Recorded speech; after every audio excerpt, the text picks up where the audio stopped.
Well, let me welcome Prime Minister Fayyad for coming to Greece. First of all, for this initiative that we have together launched on the issue of climate change, which unites us all and shows that there are so many things that we have in common in the region, despite the conflicts, which must show us that we need to work together and solve problems. And of course, I would say the biggest issue on our minds in the region is the Palestinian issue, the Middle East problem, and we are staunchly in support of the negotiations moving forward systematically in a way that we, as soon as possible, come to a viable and united, of course, Palestinian state, which is not only the right of the Palestinian people, but is also, I believe, a guarantee for security in the wider region, a guarantee for security for Israel, and is also will be a very strong signal around the world that there is a political will of the world community, not only of the two peoples, but also of the world community to move and support peace and reconciliation. So you, as always, have my support in these efforts.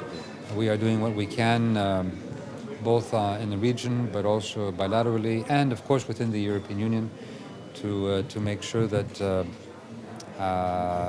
sooner rather than later we see this big issue and so important for us to be solved. Of course, Palestinian people, the Greek people, have long-standing warm relations, and please give my greetings to President Abbas also. Thank you so very much. Thank you, Prime Minister Papandreou.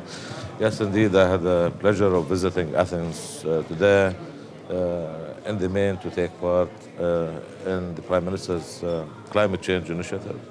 Palestine is a proud signatory of that initiative today. We did it this afternoon, and right now we concluded the round of talks, the margins of that meeting.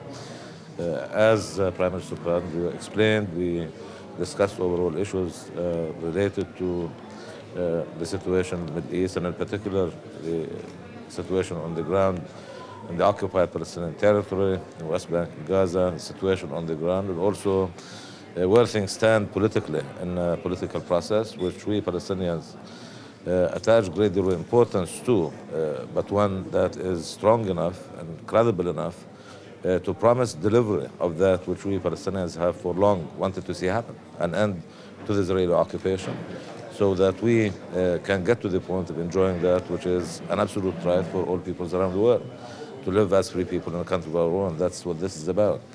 At the same time, I briefed the Prime Minister on our latest effort in terms of getting ready for statehood, in the form of getting the strong, competent institutions of the state in place, as well as, of course, the infrastructure necessary for the state.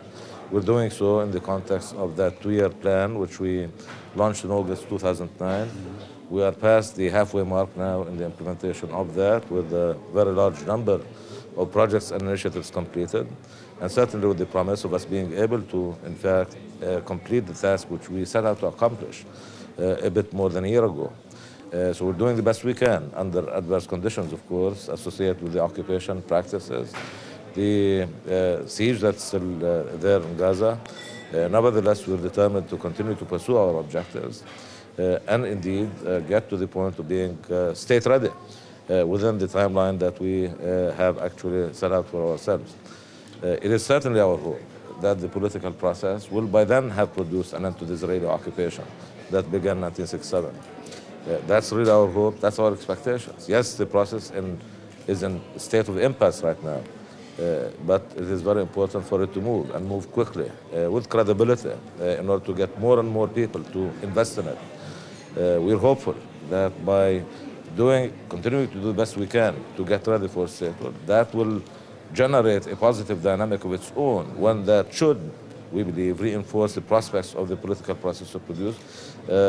If it doesn't, we imagine a situation where the reality of that state would force itself in a manner that would put so much pressure on the political process to produce that end to the Israeli occupation that began in 1967.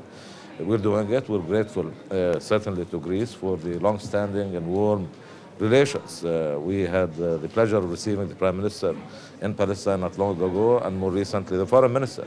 We welcome this enhanced diplomatic activity by Greece in the region, bilaterally, also in the context of EU effort. We look to the EU as a key partner in the process that I hope will take us all to where we want, a stable Middle East, a secure Middle East, where there is durable peace with justice for all. It's very important for us to continue to work together along those lines. And once again, I thank you, Prime Minister, for your initiative.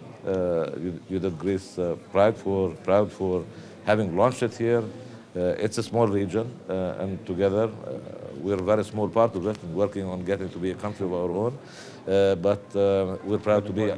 We're very proud to be associated with your initiative on this very important endeavor. Thank you. Well, you can count on us. Again. Thank you. Thanks very much. Thank you. Thank you. Very much.